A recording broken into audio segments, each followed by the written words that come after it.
Hello दोस्तों, मैं कौशल कौशिक आज फिर आपके सामने दो चार पॉइंट्स लेके आया हूँ टाइपिंग के रिगार्डिंग। अभी अपना 30 जारी कोर्ट का एग्ज़ाम है, डिस्ट्रिक्ट कोर्ट का। टाइपिंग को लेकर के 40 वर्ड पर मिनट स्पीड रहेगी उसमें। तो बहुत सारे बच्चों के डाउट्स या फिर दिक्कतें हो रही है कि स्पीड ज़्यादा नहीं बढ़ रही है हमारी, एकदम से रुक गई है, कैसे इम्प्रूवमेंट हो सकता है। या फिर कुछ बेसिक पॉइंट्स मैं बताऊँगा, लेकिन मैं कोशिश करूँगा कि फॉर्मली ना इनफॉर्मली होकर के, ताकि कोई फॉर्मेलिटी पूरी ना हो सके। जो बेसिक्स पॉइंट्स और इम्पोर्टेंट पॉइंट्स रहेंगे वो मैं उसमें डिस्कशन करूँगा थोड़ा सा। सबसे पहला पॉइंट तो ये कि हाउ टू टाइप। अब टाइप का मतलब क्या है कि जब भी हम टाइपिंग कर रहे हैं तो हमारा पोस्चर एकदम से करेक्ट होना चाहिए। उसमें ये ना हो कि भाई हम ऐसे ही रैंडम टेढ़े मेढ़े होकर के बैठे हैं, एकदम से रिस्ट हमारे ऊपर है कीबोर्ड के ऊपर, और जो स्पाइन एकदम से सीधी रहे। ये ना कि उसमें गड़बड़ हो, ऐसे आराम से बैठे हैं। जब भी आप टाइपिंग कर रहे हो तो अटेंटिव मोड में रहो, और जो आपकी स्पाइन एकदम से ओके रहेगी तो आपकी अटेंशन भी करेक्ट रहेगी। सेकंड पॉइंट ये रहेगा, थोड़ा बहुत है ना आप वर्ड्स को बोल करके टाइप करें। जैसे कि दैट इज़, तो THAT, दैट IS इज़। तीसरा पॉइंट ध्यान से सुनना, जब भी आप टाइपिंग कर रहे हो तो जो आपके स्ट्रोक्स है ना एकदम से क्लियरली प्रेस होने चाहिए। ये ना हो कि बीच में, जैसे कि T और Y को आपको T प्रेस करना है और T और Y के बीच में आपकी उंगलियां लग रही है। आपको ये क्लैरिफाई करना है शांति से बैठ करके कि भाई T की पोजीशन कहाँ है, F की पोजीशन कहाँ है, V की पोजीशन कहाँ है, और बिल्कुल ये अक्षर के बीच में प्रेस हो उंगलियाँ। ERTY U बीच में, एकदम से साइड में ना हो। अब तुम बोलते हो कि बहुत सारी गलतियाँ हो रही है सर, हाथ का फ्लो नहीं बन रहा है। तो फ्लो का कारण यही तो है ना कि भाई आपकी जो पोजीशंस है स्ट्रोक को प्रेस करने की, वो थोड़ी सी आउट ऑफ एक तरह से सिलेबस में जा चुकी है। भाई तुम करेक्टली उसको प्रेस नहीं कर पा रहे हो। जैसे हम बाइक चलाते हैं तो गियर लगाते हैं, सेकंड गियर, थर्ड गियर, तो हमें पता होना चाहिए कौन सा गियर लगा है, तो हमें पता होना चाहिए कौन सा स्ट्रोक हमारा प्रेस हुआ है। गलत प्रेस हुआ है तो आप बैक स्पेस पे जाओ, उसको क्लियरली और सफाई से उसको बैक स्पेस प्रेस करके वापस आ जाओ। तीसरा पॉइंट मेरा अगला पॉइंट निकल के आया है कि भाई बेसिक की प्रैक्टिस। अब क्या चक्कर है, बहुत सारी दिक्कतें ऐसे पैदा हो रही है। अब ये जो ज़्यादा पढ़ने वाले बच्चे हैं ना, उनको थोड़ा सा बुरा लग सकता है, मेरी बातें बुरी लग जाएंगी कि जो ज़्यादा पढ़ाकू टाइप के, ज़्यादा मेहनत कर रहे हैं, वही CGL की तैयारी कर रहे हैं, CPU की तैयारी कर रहे हैं, CHSL वगैरह कोशिश में अच्छी मेहनत कर रहे हैं, बहुत अच्छी बात है। लेकिन आप सोच के देखो कि भाई अपना टाइम आप बहुत ज़्यादा यूज़ कर रहे हो, प्लस में जब आपको पता है किसी एग्ज़ाम में टाइपिंग होनी है, और तुम फिर जब महीना भर रह जाए ना एग्ज़ाम का, 15-20 दिन, 1 महीना रह जाएगा, फिर तुम सोचोगे भाई अब हम टाइपिंग कर लेते हैं कवर, ज़्यादा मेहनत कर लेंगे, अरे मेरे दोस्त ने बोला था कि हम तो जल्दी कर लेंगे, इतनी जल्दी हो जाएगा, ये है वो। तो सबसे पहला टास्क ये है कि आप जब भी टाइपिंग करो खुद से बिल्कुल ना करो, किसी भी इंस्ट्रक्टर के पास आप जाओ, कहीं भी कोई टीचर मिले जो थोड़ा सा ठीक ठाक हो, वहाँ जाओ, पहले टाइपिंग सीखो, उसके बाद अपनी प्रैक्टिस शुरू करो। तुम घर पे ही शुरू कर देते हो टाइपिंग मास्टर ये है वो है, अरे भाई बाद में अपना दिमाग लगाओ। सबसे पहले जो लर्निंग प्रोसेस है उसको मेंटेन करो, उसके बाद तुम करो ये काम। अब वो बेसिक की प्रैक्टिस का मतलब यही है कि पहले आप बेसिक को बहुत अच्छे से कवर करो। अब दूसरा मौका मैं आपको दे रहा हूँ कि अगर जो आपकी गलतियाँ बहुत ज़्यादा हो रही है, आप प्रैक्टिस तो ठीक कर रहे हो, दिन भर लगे पड़े हो घर पे, लेकिन उसका समाधान ये है, अगर जो गलतियाँ बहुत ज़्यादा हो रही है तो जिस बेसिक से आपने सीखा था ना, एक बार उसको दोबारा रिपीट कर दो। सिर्फ मैक्सिमम 1 से 1.5 दिन लगेगा आपको प्रॉपर प्रैक्टिस के साथ। जो होम की रोज़ होगी ना, होम की रोज़ है, होम की रोज़ की प्रॉपर प्रैक्टिस करो आप दोबारा से, विद इन 1 आवर में कंप्लीट हो जाएगी वो। इसकी 3 से 4 एक्सरसाइज रहेंगी। फिर अपर रो की प्रैक्टिस करो 1-1.5 घंटे के लिए, उसके बाद डाउन रो की प्रैक्टिस करो, तो उसके बाद दोबारा पैसेज पे जाओ आप। तो आपको स्पीड बढ़ानी है, क्लियरिटी बढ़ानी है, तो आपको दोबारा बेसिक्स पे जाना पड़ेगा। आप सोचते हो हमारा टाइम वेस्ट हो जाएगा, ऐसी बात नहीं है। आप बेसिक्स को कवर करो, उसके बाद दोबारा फिर प्रैक्टिस करो, ठीक है। और ये मतलब कि अंधी प्रैक्टिस का कोई फ़ायदा नहीं है। तुम घर पे लगे पड़े हो, ये पैसेज वो पैसेज, इस तरीके से उस तरीके से फालतू की सलाह लेने का कोई फ़ायदा नहीं है। ये काम है प्रैक्टिस का, तुमने काम ठीक किया तो काम हो जाएगा, नहीं तो नहीं होने वाला। अगला पॉइंट निकल के आया है रिपीट एंड रिपीट का ऑप्शन ये है मेरा कि भाई जो आप बेसिक कर रहे हो तो एक बीच वाली रो है, उसको आप क्या सोचते हो, अपने दिमाग में सेट कर लेते हो। आप इस चीज़ में फ्रेशर हो तो फ्रेशर के अकॉर्डिंग ही काम करो, उसमें एक्सपर्ट बनने की कोशिश ना करो। वो अपना दिमाग लगा लेते हो कि भाई हाँ इतना काम हो गया, सफिशिएंट है, मोर देन इनफ, एक तरह से।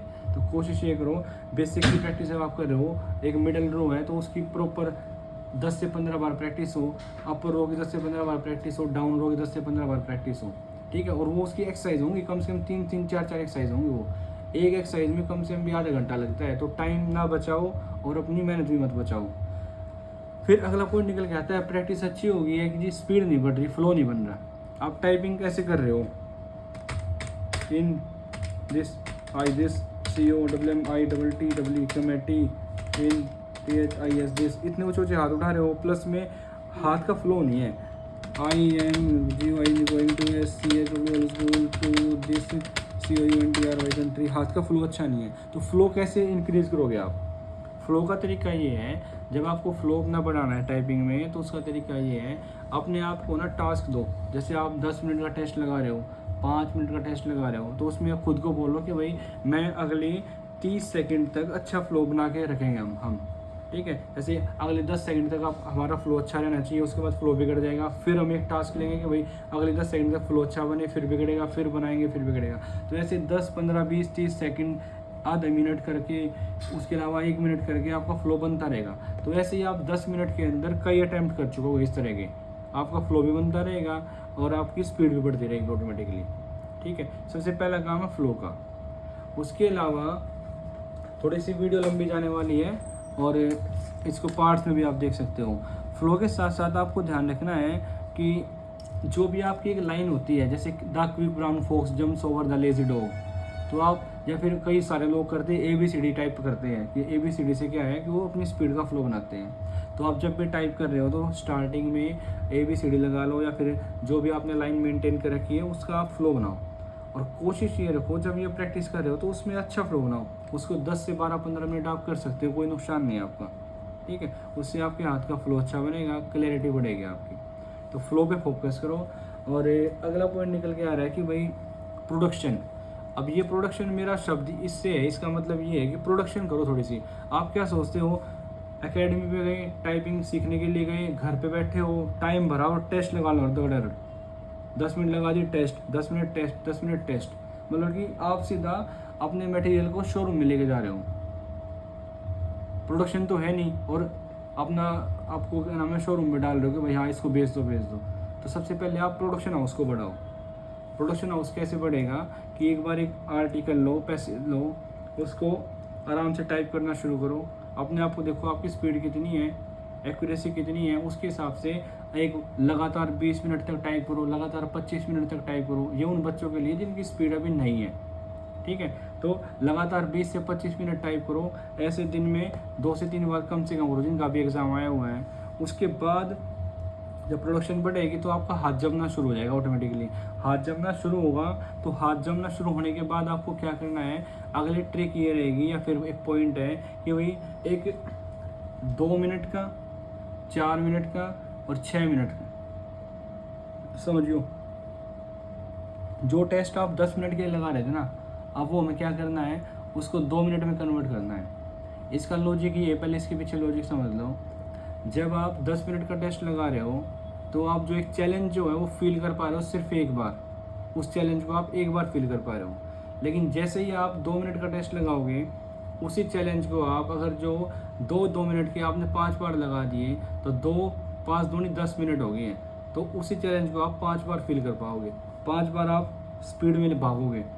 उसके अलावा एक लॉजिक ये भी है कि आप जो स्प्रिंट होता है हमेशा कम दूरी का होता है, 100 मीटर का होता है। अगर जो आप 500 मीटर भागोगे तो इतनी तेज़ नहीं भाग पाओगे।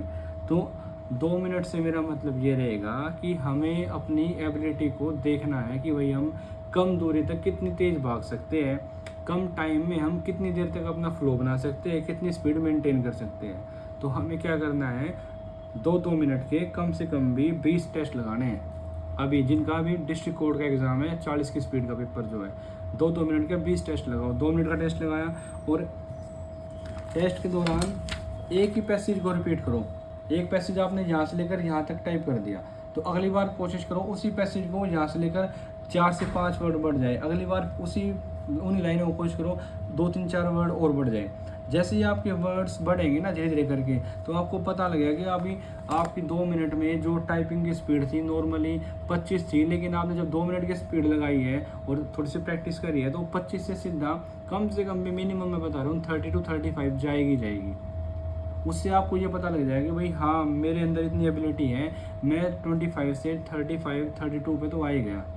जो 35 है वो एकदम से 40 तक जाएंगे आराम से, ये गारंटी इस बात की। लेकिन इस प्रोसेस पे विश्वास करना पड़ेगा।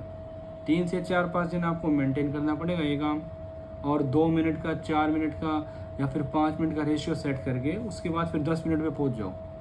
तो 2-2 मिनट के 5-5 मिनट के आप टेस्ट लगाओ और उसमें रिपीटेशन के साथ करो, ताकि आपको पता रहे हाँ आपके लास्ट टाइम 38 वर्ड आए थे, लेकिन अब की बार जो वर्ड आए आपके 45 आ गए हैं, अगली बार 55 60 तक आ गए हैं 2 मिनट के हिसाब से। ठीक है, तो आपको एक आइडिया होना चाहिए कि भाई आपने इतने वर्ड्स इंक्रीज कर पा रहे हो। उससे अगला पॉइंट निकल के आता है, ये तो प्रैक्टिस के लिए बता दिया मैंने। फिर मैं बोल रहा हूँ पर डे की प्रैक्टिस कैसे करें। अभी दिन भर लगे पड़े हैं, उसका कोई फ़ायदा नहीं है आप लगा के पैसे रख के 10 मिनट के टेस्ट लगा रहे हो। ठीक है, अच्छी बात है, इंप्रूवमेंट होगी, आप आगे भी बढ़ोगे, मैं मना नहीं कर रहा बिल्कुल भी, क्योंकि आप काम करोगे तो आप आगे भी बढ़ोगे, सीधी सी बात है। लेकिन एक तरीके वाली बात बता रहा हूँ, ये है तरीके वाली बात, आपको हर तरह के टास्क मेंटेन करने हैं। उससे क्या रहेगा कि आपकी जहाँ भी कमी होगी ना वो पूरी हो जाएगी। और वो टास्क का मतलब क्या है कि जिसकी भी दिक्कत है, बहुत ज़्यादा स्पेलिंग मिस्टेक्स हो रही है, हाथ सही करेक्ट नहीं हो पा रहा है, तो आप बेसिक्स को जल्दी से रिपीट कर दो प्रैक्टिस के साथ। दूसरा पॉइंट ये रहेगा कि सबसे पहला काम है प्रोडक्शन का। आप जाओ अपने सिस्टम पे बैठो और प्रोडक्शन करो। 20 मिनट का एक टेस्ट लगाओ या फिर 20 मिनट का टाइम भरो, उसमें आराम से बैठ करके पैसेज को स्मूथली टाइप करो, सफाई से, क्लैरिटी के साथ, बिल्कुल ऑनेस्टी के साथ, जिसमें कोई मतलब कि स्पेस ही ना हो गलती का। बहुत शांति से, बहुत क्लैरिटी से एक एक अक्षर अच्छे से प्रेस हो रहा है, फ्लो के साथ आप टाइप कर रहे हो, उसको हम प्रोडक्शन बोल देंगे। भाई ये आपकी लर्निंग चल रही है, प्रोडक्शन का मतलब लर्निंग चल रही है। ठीक है, इसमें आप ध्यान दे रहे हो, कोई भागदौड़ नहीं है। फिर सेकंड टाइम रहेगा हमारा, ऑप्शन रहेगा स्पीड का। स्पीड पे काम करना है हमें, जो मैंने आपको बताया 2 मिनट का, 5 मिनट का, 4 मिनट का टेस्ट लगाओ, बार बार रिपीट करो उनको। ठीक है, उससे आपकी स्पीड पे काम होगा। तीसरा पॉइंट निकल के आएगा फ्लो का। अब फ्लो का मैंने आपको बताया था कि फ्लो कैसे बनाना है, कि जो भी आप टेस्ट लगा रहे हो 10 मिनट का, 5 मिनट का, उसमें आपको अपने ना टेस्ट के दौरान ही ना अपने आप को टास्क देने कि भाई जल्दी से अच्छा फ्लो बना रहे हैं, फिर फ्लो बिगड़ेगा, फिर फ्लो बनाओ, फिर फ्लो बिगड़ेगा, फिर फ्लो बनाओ। ऐसे चलता रहेगा दिमाग में, ये भागदौड़ चलती रहेगी, क्योंकि ना हाथ के साथ साथ ना दिमाग से इंप्रूवमेंट हो रहा है हमारा दिमाग कमांड दे रहा है, तब हम और ज़्यादा अटेंटिव हो रहे हैं उसी चीज़ को लेकर के, तब जाके वो इंप्रूवमेंट बढ़ रहा है हमारा। अगला पॉइंट है कि भाई बहुत ज़्यादा इंपॉर्टेंट पॉइंट है, इसको ध्यान से सुनना, कि भाई स्पीड तो अच्छी है, स्पीड तो हमारी यहाँ जा रही है, 42 की स्पीड है, 45 की स्पीड है, 35 40 की स्पीड है, लेकिन सर एक्यूरेसी डेड हो रखी है, एक्यूरेसी नहीं बन पा रही। एक्यूरेसी का क्या इलाज है? अब एक्यूरेसी में क्या होगा, सभी लोगों को अलग तरह की बीमारियाँ होंगी, किसी के वर्ड्स बहुत ज़्यादा गलत हो रहे होंगे, किसी के वर्ड THAT की जगह TAST, THE की जगह TEH, ऐसे वर्ड्स आगे पीछे हो रहे होंगे। ठीक है, किसी को दिक्कत होगी बहुत ज़्यादा बैक स्पेस यूज़ कर रहे होंगे, किसी को दिक्कत होगी हाथ सेट नहीं हो रखा है, Z और X में ज़्यादा दिक्कत है। तो सबसे पहले अपनी बीमारी को पहचानो, अपने पेपर को चेक करो, आपकी कौन से अक्षर हर बार गलत हो रहे हैं, कौन सा स्ट्रोक गलत हो रहा है, उसके बाद एनालाइज करके फिर काम करो। उसके अलावा मैं एक रामबाण बता देता हूँ एक्यूरेसी को मेंटेन करने का, कि जब आप अपने आपको कमांड दे रहे हो जल्दी टाइप करना, 40 की स्पीड है, तो आपका दिमाग जल्दी से काम करता है। ठीक है, तो अभी आपको एक टास्क मेंटेन करना है। रामबाण ये है कि आपको ना जो अपना एक्यूरेसी का जो को मेंटेन करना है, तो 2, 4 और 5 मिनट का हम टेस्ट लगा रहे थे स्पीड को बढ़ाने के लिए। अब ये टास्क बदल देना है, 2, 4 और 5 मिनट का जो टेस्ट लगाना है, हमें स्पीड को बढ़ाने के लिए लगाना, हमें क्या करने के लिए लगाना है, हमें अपनी एक्यूरेसी को मेंटेन करने के लिए बनाना है ये टेस्ट। अब ये टेस्ट कैसे लगाएंगे, इसका मतलब ये है कि भाई 2 मिनट के लिए आपको टेस्ट लगाना है, उसमें ये मेंटेन करना है कि आप बैक स्पेस को बिल्कुल भी यूज़ ना करो। इससे आपकी एक्यूरेसी पे ऑटोमेटिकली फ़र्क पड़ेगा। अब समझ के देखो, बैक स्पेस के लिए पीछे क्यों पड़ा हुआ हूँ मैं। ये है आपका बैक स्पेस। अगर जो मैं इस बैक स्पेस को देखो ध्यान से, थोड़ा सा टाइम लूँ मैं आपका, 1 2 3 4 5 6 7 8 9 10 11 12 13 14 15 16 17 18 19 20 21 22 23 24 25 26 27 28 29 30। अब लगभग 30 बार मैंने बैक स्पेस यूज़ किया और 30 बार उस वर्ड को दोबारा लिखा है मैंने। तो हमारी 30 बारी में कम से कम भी मरे से मरे 25 सेकंड, 30 सेकंड, 20 सेकंड हमारी ख़राब जा रही है। बाई चांस आपने बैक स्पेस 100 बार यूज़ कर दिया तो आपका पेपर का जो टाइम है ऑटोमेटिकली क्या हो जाएगा, 1 मिनट 1.5 मिनट कम हो जाएगी ऑटोमेटिकली। जो आपका पेपर 10 मिनट का था टाइपिंग का, वो आपका 9 साढ़े 8 मिनट का हो जाएगा ऑटोमेटिकली। अब आप देखोगे पेपर में जब आपने टाइप किया है तो बैक स्पेस आप इतना ज़्यादा प्रेस कर रहे हो कि बहुत ज़्यादा मात्रा में।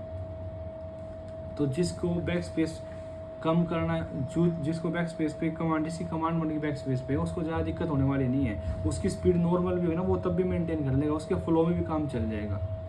अगर तुम बैक स्पेस बहुत ज़्यादा यूज़ कर रहे हो तो फिर आपको ना उसके हिसाब से स्पीड कम से कम 50 की रखनी पड़ेगी, 45-50। जैसे ही आपका बैक स्पेस कम यूज़ होने शुरू हो गया ना तो ऑटोमेटिकली आपकी स्पीड पे उसका असर पड़ेगा, एक्यूरेसी पे उसका आपका असर पड़ेगा। तो 2 मिनट, 5 मिनट, 4 मिनट का हमें टेस्ट लगाना है, स्पीड के लिए नहीं, ये मेंटेन करने के लिए कि हम 2 मिनट तक एक भी बैक स्पेस प्रेस नहीं करेंगे, 3 मिनट तक नहीं यूज़ करेंगे, 4 मिनट तक हम बैक स्पेस यूज़ नहीं करने वाले। ऐसे प्रैक्टिस करोगे तो आपके लगभग 10 से 12 अटैम्प्ट में ना ये काम सेट हो जाएगा। आपका बैक स्पेस जो यूज़ कर रहे थे बहुत कम हो जाएगा, लेस हो जाएगा, एकदम से लेस हो जाएगा ऑटोमेटिकली। ये रामबाण है एक तरह से। उसके अलावा फोकस ऑन वर्ड्स, और अब देखो ध्यान से, क्या होगा कि हम टाइपिंग कर रहे हैं, ये भी बड़ी बीमारी है, टाइपिंग हम कर रहे हैं और लाइन भूल जाएंगे कहाँ पे आए हुए हैं। तो ये फोकस बढ़ाने के लिए हम क्या कर सकते हैं कि जो आपका कंटेंट जो रहेगा ना, कंटेंट जो रहेगा उस कंटेंट की जो प्रिंटिंग है उसको छोटा कर दें। जैसे कि नॉर्मली हम नोट जो भी बुकलेट यूज़ कर रहे हैं तो उसकी जगह हम ना न्यूज़पेपर का एक आर्टिकल ले लेंगे और उसको टाइप करना शुरू करेंगे, उससे हमारा फोकस बढ़ेगा। ठीक है, आप बिल्कुल मतलब कि ये थोड़ी सी भी प्रैक्टिस आपने कर दी तो आपका फोकस बढ़ जाएगा। फोकस बढ़ते ही आप ये काम में सफल हो जाओगे गारंटी के हिसाब से। आपका वो मतलब कि जैसे ना जो जैसे वर्ड्स हम गायब हो जाते हैं, आगे पीछे हो जाते हैं, वो जाने बंद हो जाएंगे ऑटोमेटिकली। उसके अलावा focus on words not strokes, हाँ बहुत अच्छा पॉइंट है मेरा। ये मेरा पॉइंट ये है कि भाई मैं ये कहना चाह रहा हूँ कि आप ये ध्यान दो कि आपके वर्ड्स बढ़े ना कि स्ट्रोक्स। अब ये जो नए जो स्टूडेंट्स होंगे ना, जो मतलब कि नया नया सीखा होगा जिन्होंने टाइपिंग, तो उनका फोकस रहेगा कि भाई कितने स्ट्रोक आ गए, 1500 आ गए, 1800 आ गए, 1700 आ गए, 2000 आ गए हैं, 40 की स्पीड 2000 स्ट्रोक चाहिए हमें। तो मैं ये कह रहा हूँ कि आपकी स्पीड उन्होंने मांग रखी है कैसे, 40 वर्ड पर मिनट। तो 40 वर्ड पर मिनट का ये हो जाएगा 1 मिनट में 40 शब्द, तो 10 मिनट में 400 शब्द। इसको ध्यान से सुन लो, मैं ये नहीं कह रहा कि वो स्ट्रोक वाला ऑप्शन गलत है, लेकिन मैं आपको ये कहना चाह रहा हूँ, अगर जो आप समझ के देखो, अगर जो आपने 10 मिनट में 400 शब्द सही टाइप कर दिए तो आपको स्ट्रोक्स ये वो चेकिंग वेकिंग की कोई ज़रूरत नहीं रहेगी, ये फालतू की बातें रह जाएंगी फिर। तो आप कोशिश करो आपके नोट पैड में जो है वर्ड्स आ रहे हैं वो 400 से ऊपर आए, 405, 410, ये तो मैंने मिनिमम बताया है। ठीक है, तो कोशिश करो आपके वर्ड 400 से ऊपर आए, तो आप सुपर सेफ हो, कोई दिक्कत नहीं है। स्ट्रोक के अकॉर्डिंग काउंटिंग करें, वर्ड्स के अकॉर्डिंग काउंटिंग करें, आप सेफ रहोगे। और आप इन चक्रों में पढ़ोगे मेरे तो 1800 स्ट्रोक आ रहे हैं, तो ये फ्रेशर्स की बातें होती हैं। और फ्रेशर्स की बातें एक हो रहा है कि सर लाइन छूट जा रही है हमारी, तो लाइन छूटने का मतलब क्या है, ये कोई ये नहीं कि आपके दिमाग में कमी है या फिर आपकी एजुकेशन में कमी है, ये सिर्फ प्रैक्टिस की कमी है। आपने टाइम के रहते हो प्रैक्टिस की होती तो ये दिक्कतें नहीं होने वाली थी। इसका लॉजिक यही है कि आप ज़्यादा से ज़्यादा प्रैक्टिस करो, इससे आपकी जो लाइन जो मिस हो रही है वो मिस होनी कम हो जाएगी, बिल्कुल ख़त्म ही हो जाएगी डायरेक्टली। और एक पॉइंट हो रहा है कि सर ये वाला कीबोर्ड यूज़ करें, वो वाला कीबोर्ड यूज़ करें, ये मैकेनिकल कीबोर्ड होते हैं, बड़े कीबोर्ड होते हैं जो टीवीएस के, मैकेनिकल यूज़ करें, या फिर सर आजकल तो पेपर में डेल वाले कीबोर्ड आ रहे हैं जैसे लैपटॉप की कीज़ होती है ना, ऐसे कीबोर्ड्स आ रहे हैं, या फिर कोई लोकल कीबोर्ड यूज़ करें हम। भाई देखो ये पॉइंट ये है कि मैं मानता हूँ कि कीबोर्ड चेंज करने के बाद हमारे ऊपर असर पड़ता है। कीबोर्ड थोड़ा सा रुक रुक के चल रहा है, अटक रहा है, ठीक है, कीज़ उभरी हुई है, बैक स्पेस छोटा है, बैक स्पेस बड़ा है, आपकी कौन सुनने वाला है बताऊँ। जो कीबोर्ड एग्ज़ाम हॉल में होगा उसी से आपको काम करना पड़ेगा। हाँ बशर्ते थोड़ी बहुत कीज़ में दिक्कत है तो वो चेंज कर देंगे, तो आप बिल्कुल भी अपने आप को फिक्स और बाउंड ना करें कि हाँ यही कीबोर्ड यूज़ करना हमें, ये कीबोर्ड अच्छा रहेगा, इस पे हमारे हाथ की स्पीड अच्छी आ रही है। तो अपने आप को थोड़ा सा चेंज करते रहो कीबोर्ड्स को लेकर के। और जो भी घर पे टाइपिंग कर रहे हैं वो ऑब्सेशन में ना आए कि भाई हम कर लेंगे, हमारी स्पीड बहुत अच्छी है। मैं ये नहीं कह रहा कि भाई कहीं किसी अच्छे इंस्टीट्यूट को ज्वाइन करो आप, लेकिन मेरे कहने का मतलब ये है कि क्योंकि मेरे पास बहुत सारे बच्चे आते हैं कि जी हम तो पिछले 3 महीने से 2.5 महीने से टाइपिंग कर रहे हैं और ये हाल है। अब फिर उनको दोबारा करवानी पड़ती है या फिर उनको थोड़ा सा गाइड किया जाता है, तब जाके इम्प्रूवमेंट होता है। तो बिल्कुल भी ना अपने दिमाग से इन चीज़ों को सेट ना करो।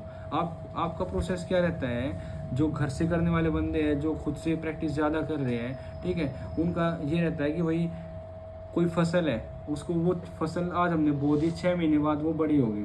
तुम क्या सोचते हो हम क्या करेंगे, आज लगाई है और बाल्टी भर भर के डाल रहे पानी का और ये बड़ी हो जाएगी।